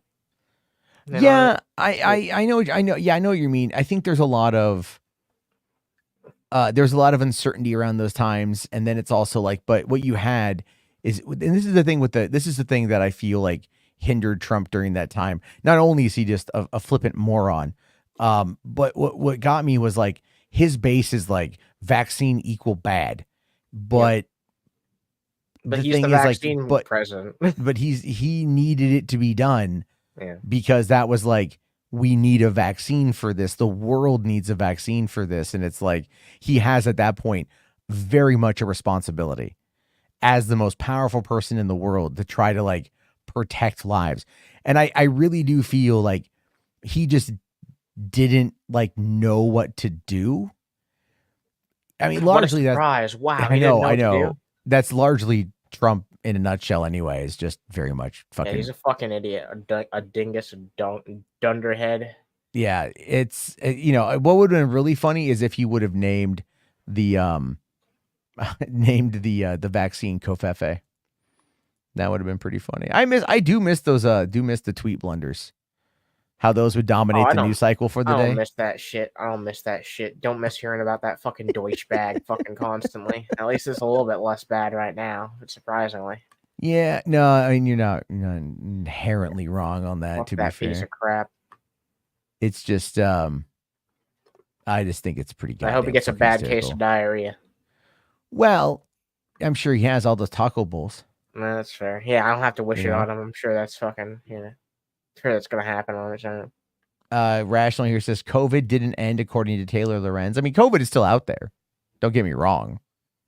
I'm just saying it's like the pandemic itself is largely over. Like the virus still exists. It will always exist. But but Taylor also is paranoid, but let her be paranoid. Anyone is paranoid. I don't care if you're paranoid. Rational here says, I remember liberals telling me they wouldn't take Trump vaccine when he is promoting Operation Warp Speed. Yeah, I know, because liberals are tribalism is dumb. Yeah. Oh yeah, it always is. Like being against something just because the person you don't like said it. Fuck you. Yeah. Yeah. It's it sucks that he's paying the consequences of doing that. I mean, you get what I'm saying. Like it sucks. Like that's the one thing that's losing him a lot of supporters. Is like the one thing that you and I think is like arguably the one good thing that he did. You know what I mean? It sucks that of all the things to like lose him support and supporters, that's what it is. You know what I mean? Yeah. But you get what I'm saying, right? Like yeah. No, I do. I feel it's just like, but you can tell that they want the base to be dumb. And they want the base to be. I know they do, but it backfired for once. It did on this subject, and that could go to Robert F. Kennedy Jr. Yeah. And with Robert F. Kennedy Jr., in the mix on this stuff, he's not gaining support. He's not even going to be on the ballot in most of the states. He's kind of forgone getting on the ballot in many of these states. The upcoming debate that's going to happen on June 27th. Robert F. Kennedy doesn't even qualify for it yet. I don't think he will qualify for it. Although part of me wants him to, out of sheer morbid curiosity. It would be very entertaining, wouldn't it? It would be wickedly, wildly entertaining because I think it's the factor that this debate needs to be more interesting, honestly, because we've already seen these two debate. We already know like how they're different from each other. It'll be interesting to see because it's different, but. I'm not saying, it has to be interesting. I'm not trying to treat this like entertainment. But yeah, I do want to see him on the debate stage just because there's a lot of people who, especially like in this election cycle in particular, are undecided or they don't want to vote for either of these two particular individuals. And I understand that. So, yeah. That represents our stage. I do agree. I just feel like if we're going to do something like that, we absolutely just need to go back to this. Let me. Really fun. The guy's like a wet blanket at a frat This party. is what the debate should be. Said Kabachak, I don't have time for any of my nonsense. Unlike Sleepy Joe, I'm too busy making America great again. Farabee, sorry, but your sister's name doesn't interest me. Nice try, though. Vita Maritas thinks it's funny. Well, guess what, Vita? You wouldn't know funny if it kicked you in the face with a spiked heel and called you daddy. Now, let me address Noah Talent's question about Jack. Listen up, folks. This ain't no fairy tale we're talking about here. It's Uncle Joe getting lost in his I own head love like AI that time voice he tried to count past 10 without taking off his shoes and ended up mistaking Jill for Lady Gaga on bath salts. Oh But my these God. chat All questions right. are weak sauce compared to the hot garbage coming out of crazy Joe Biden's mouth every day. So keep them coming so I can remind everyone why Sleepy Joe is an absolute disaster who couldn't find his way out of a paper bag if it had handles labeled the right direction. Starship John, you have no idea what the hell you're talking about. Trump turning soda into surge? More like he turned the presidency into a circus act. Oh Paul my Drocki, God. I'd love to see you try shoving bricks up my saggy ass. But let's be real, your tiny hands probably couldn't even grip them properly. Babidi boopy. Matt, it is getting We're late, gone. Matt. I do have to How hop about- off here. Yeah, I gotta go gotta take a shower and shit, you know? I gotta the what is it, the Fall Guys is about ready to hit VOD. I'm gonna All right. check that out.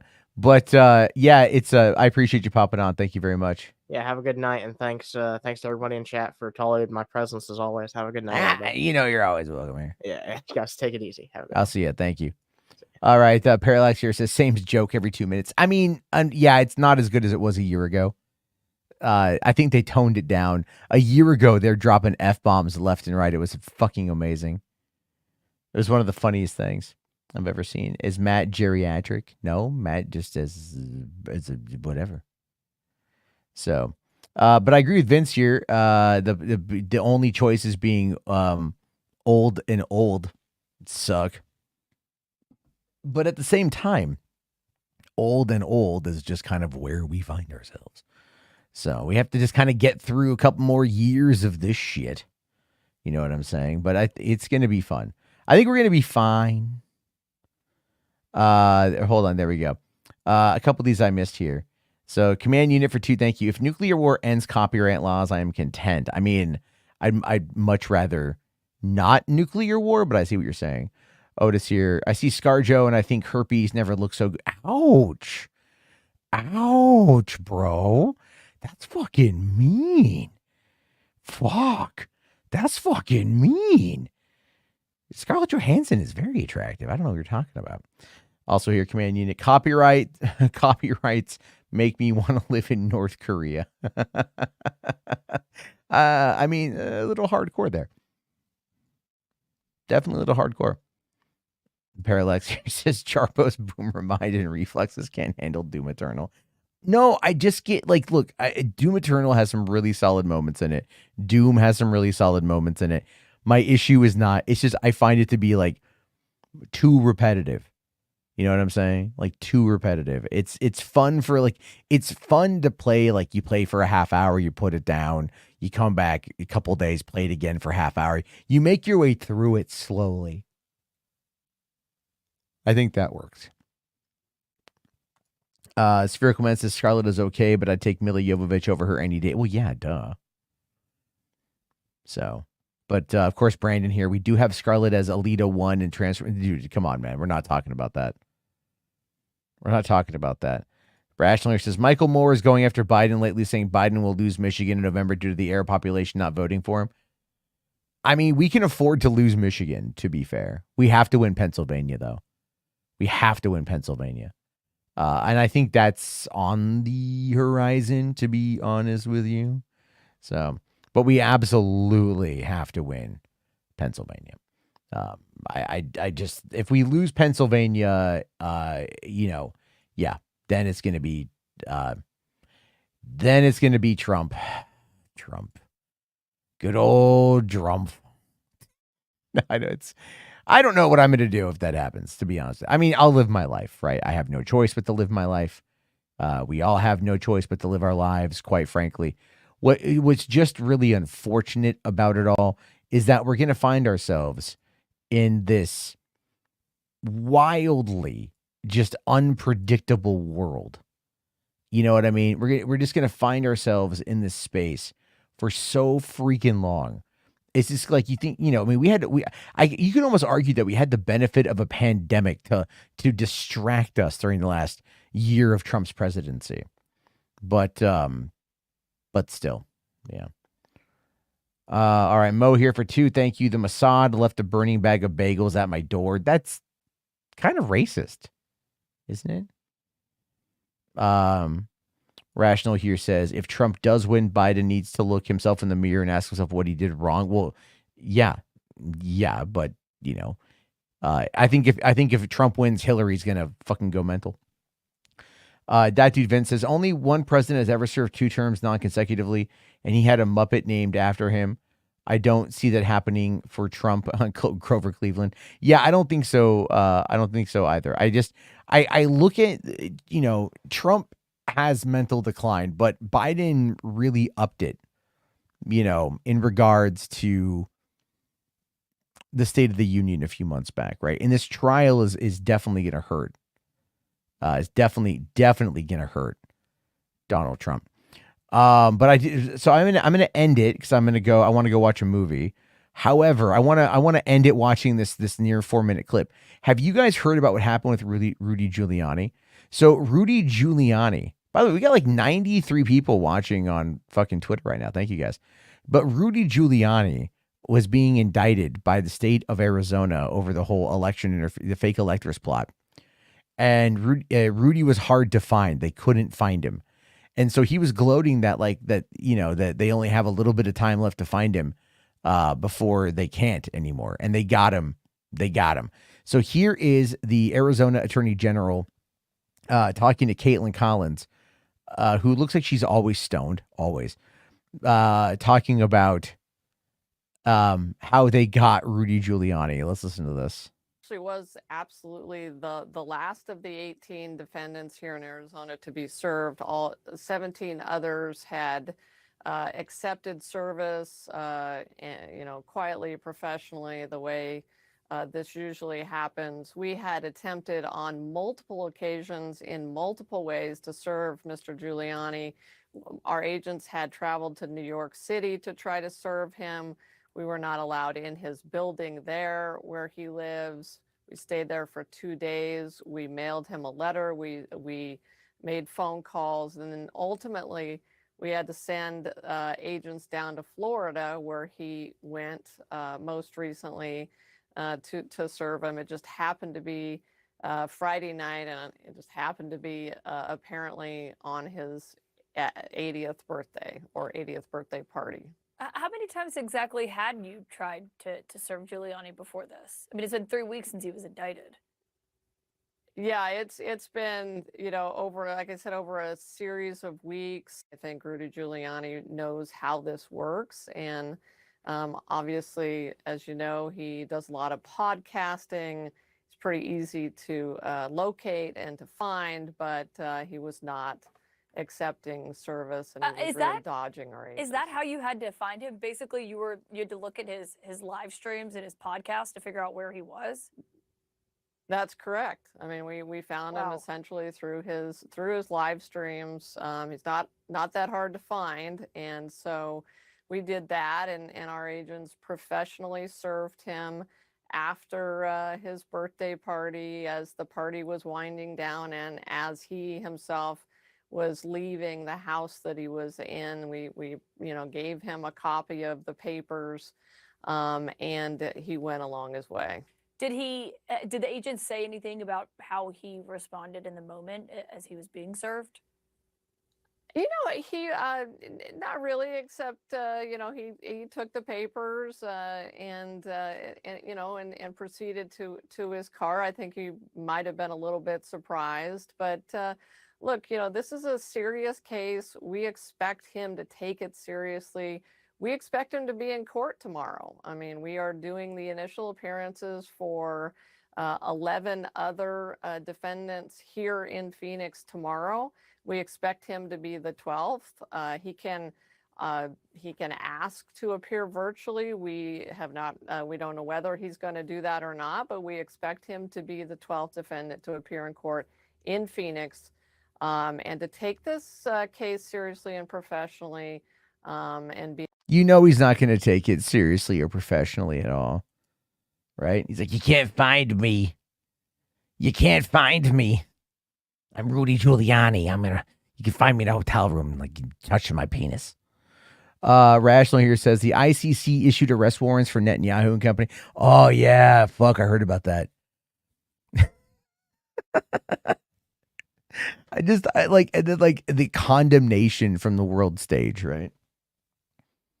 How dare anyone claim Netanyahu did anything wrong? You know, well, I mean, I think the rubble from collapsed hospitals, on children, kind of a big key indicator on that one there. If you're ever looking to not nut prematurely, just think about the dead babies from Palestine. Just saying, it's fucking terrible shit. It's fucking disgusting shit. I meant that as a joke, by the way. I didn't think that one through. Fucking so tired, man. Look, it's so bad in many ways. This whole situation, obviously, not to kind of like, make light of it or whatever, but I personally think Netanyahu is going to be fucking trying to outrun this stigma for the rest of his life. He doesn't care if the Jewish people vote him out. That should be interesting to see what happens with that. But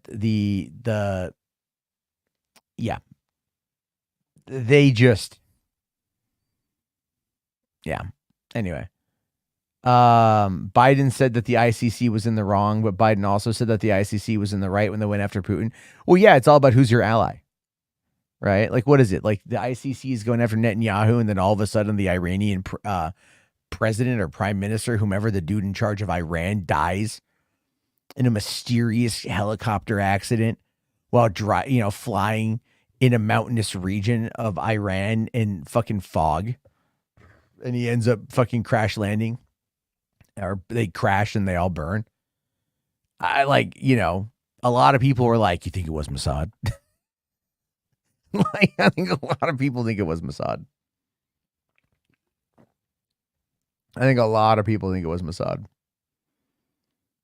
It's just, we are just such a fucking weird goddamn existence. Anyway, play the We Got Him clip. I don't have the We Got Him clip. I don't have it. Because I know that if I play the We Got Him clip with the fucking crab dance, I get clipped. The other night we were looking at that P. Diddy fucking video of him punching out his ex-girlfriend like a piece of shit.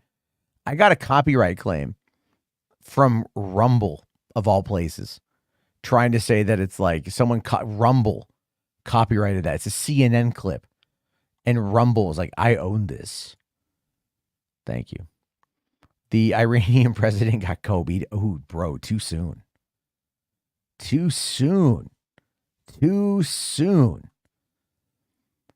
But Music Man, really, yeah. They got that. Yeah, Mo, it is, Mo lives in LA. I think it's a little bit different than he lived in the heart of the Laker territory, Laker country. So, I get it. I make bad jokes all the fucking time. So I don't quite know. But anyway, guys, it is time. I said it. I keep saying it. We're going to go. We're going to do it. But I'd like to say thank you to the 100 people watching on Twitter, the 40 people watching on YouTube.